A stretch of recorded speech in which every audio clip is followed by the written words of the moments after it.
It's the second week of January. You've probably already set your 2026 goals, revenue targets, growth plans, what you want to achieve. And if your plan is mostly about money, you are about to make great income while missing everything that matters. Let me show you how to plan for both profit and presence. You're thinking about 2026. Let me guess what your plan looks like. I want to hit X in revenue. Maybe it's 500K. I want to launch a brand new offer that's going to bring in this amount of money. I want to grow my team to this many people. I want to scale to more clients. All revenue focused goals. Here's what's going to happen. You will hit those goals because I believe in you and I know that you can do what you put your mind to, but you'll be more trapped than you are right now because you planned for profit without planning for presence. So today I want to show you how to plan 2026 for both profit and presence. So you don't end up making great money while missing your kids' childhoods or missing the things that matter the most to you. I'm Lauren Apple, and I am a CEO parent strategist that helps you scale both your revenue and your margin. So let's get into it. The standard business planning process looks like this. Set revenue goals for the year, break them into quarterly targets, identify what you need to do to hit those targets, then execute. Sounds logical, right? Except here's what's missing. Your life. What actually happens is this. You set a goal like 500K in 2026. You hit that goal, you need to bring in 10 more clients than you have right now. You need to launch a new offer. You need to create more content. You need to be more visible. You need to handle more delivery. So you build a plan that requires 50 to 60-hour work weeks. Weekends for launches, late nights for content creation, constant availability for your clients. You execute the plan, you hit the goal, and by quarter 3, you're exhausted, resentful, and your kids are asking, why are you always working? Why does this happen? Because you planned for revenue without planning for margin. You optimized for profit without protecting your presence. You designed a business that requires sacrificing exactly what you built it for. I know this is not what you intended. I know it's not where your heart is. I know it's not what your priorities are in life, but here is the pattern I see over and over again in CEO parents. January, you're excited about your goals. You're ready to hit the ground running. March, you're starting to feel stretched and overwhelmed. And by June, you're overwhelmed but committed. I'm still going to do it. I'm still going to make it happen. And when September rolls around, you are resentful and exhausted. And by December, you're making good money, but you're missing everything that matters. And isn't that the time of year where we recognize, man, I spent my whole year not being with my family, not being around those I love, not taking rest, not having opportunities to revel in the everyday moments. Does that sound familiar? The problem isn't your goals. The problem is your planning process. You're planning like a solopreneur with unlimited time, but you are a CEO parent. There's a difference. You have constraints that solo people do not have. You have non-negotiables, and your planning needs to reflect that. Here's the CEO parent planning process I want you to capture today. Start with margin, not revenue. Step 1 is to define your protected time first. Before you set any revenue goals, answer these questions. All right, here we go. Write them down if you need to. What time do you want to stop work daily? What days are non-negotiable family days? What weekly rhythms matter to you? What family events will you attend no matter what? How much vacation time do you want? How much rest time do you want?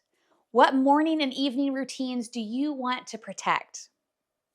Here's what my protected time looks like for 2026.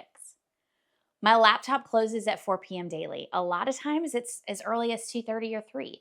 It's a non-negotiable. Friday afternoons are my time with my teenagers who are home. They're my family time. Non-negotiable. No calls before 9 a.m. or after 3 p.m. because otherwise I feel rushed. I'm completely offline for 2 weeks in the summer, and I'm completely offline between Christmas and New Year. I never miss morning hugs with my kids or school pickups, even if it's virtual. Thursday nights are date nights with my husband. These aren't goals. These are constraints. My 2026 business plan has to work within these constraints. Not, I hope I can protect these if business allows. No, business will be designed to honor these. Okay? Step 2 is to calculate your available work hours. If you're stopping work at 4 p.m. daily, how many hours per week is that? If Fridays are half days, factor that in. If you're taking 4 weeks vacation, factor that in. So here's my calculation. Mondays through Thursdays at 9 a.m. to 4 p.m. equals 7 hours per day. That's 28 hours. Now, sometimes I do take breaks in the middle of there to be with my toddler and to go on walks and those kind of things. But we're just going to calculate it this way. That's 28 hours. Friday, 9 a.m. to noon is 3 hours. The total for those are 31 hours per week. Now, I'm going to minus vacation, which is 4 weeks, minus holidays, which is 2 weeks. I'm going to minus 6 days and buffer, which is 2 weeks. So that leaves 44 working hours times 31 hours. That equals 1,364 available hours for 2026. Not 2,080 hours like the standard 40 hours a week, 52 weeks calculation, but 1,364 realistic hours. So I calculated those hours. Step 3 then is plan a revenue within those constraints. So I ask, what revenue can realistically be created and generated within these constraints? Not how many hours do I need to hit my revenue goal, but what revenue is achievable within my protected hours. This is the reversal I want you to connect to. You're not letting revenue goals determine your hours. Instead, you're letting protected hours determine your realistic revenue.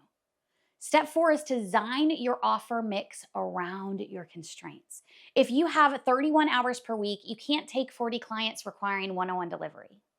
The math ain't mathin', as my teenagers would say. The math doesn't work. So you need fewer clients at higher prices.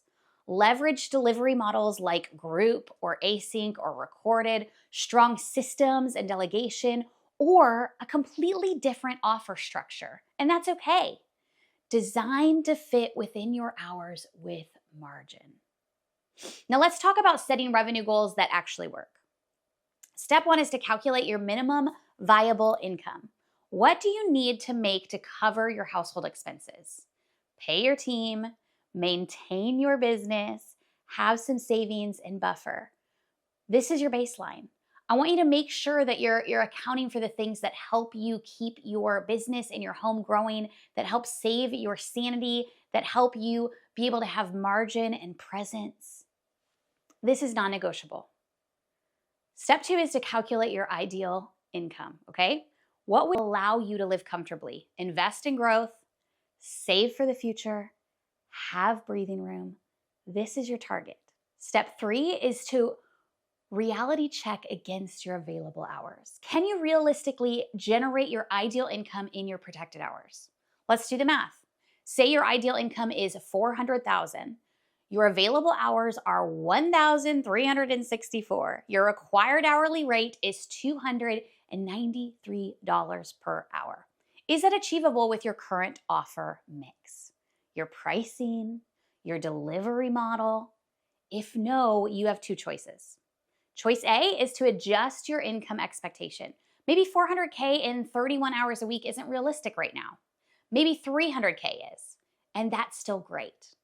Choice B is to redesign your business model.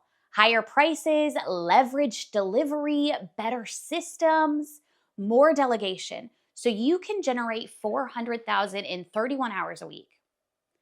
What you don't do is say, I'll work 50 hours a week to hit my goal. Because that's how you end up trapped. That's how you end up miserable. So now here's what I really want you to understand here. When I tell CEO parents to define their constraints first, they often panic. They think constraints mean they can't hit the goals or the success level they want. They think if I can't work 60 hours a week, I can't make the money I want to make. They think that the hustle is the path to success. And that is what culture has lied to us about. Because here's what I've learned working with hundreds of CEO parents. Your constraints are actually your superpowers. They're your superpowers. When you can't just throw more hours at a problem, you have to think differently. You have to find the simpler path, the smarter path, the path that doesn't require doing all the things. There's this concept that 10x is easier than 2x, right? Have you read that book? It's incredible. And when you read it, it changes your mindset, right? It sounds counterintuitive, but stay with me. When you're trying to grow at a 2x level, you just do more of what you're already doing. More clients, more hours, more delivery, more hustle. But when you're trying to grow at 10x level, you can't just work 10 times harder. It's impossible. So you're forced to think completely differently. Different business model, different pricing, different delivery, different everything.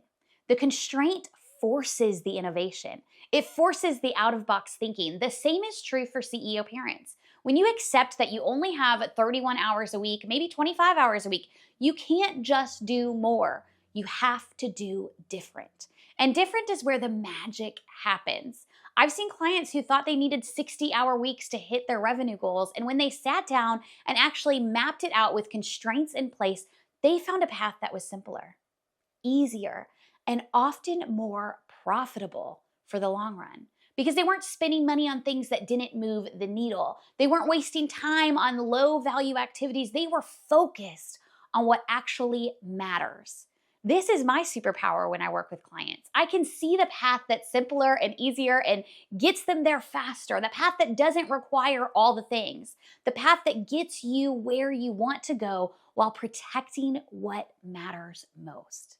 It exists. I promise you from the bottom of my heart, it exists. You can have both profit and presence.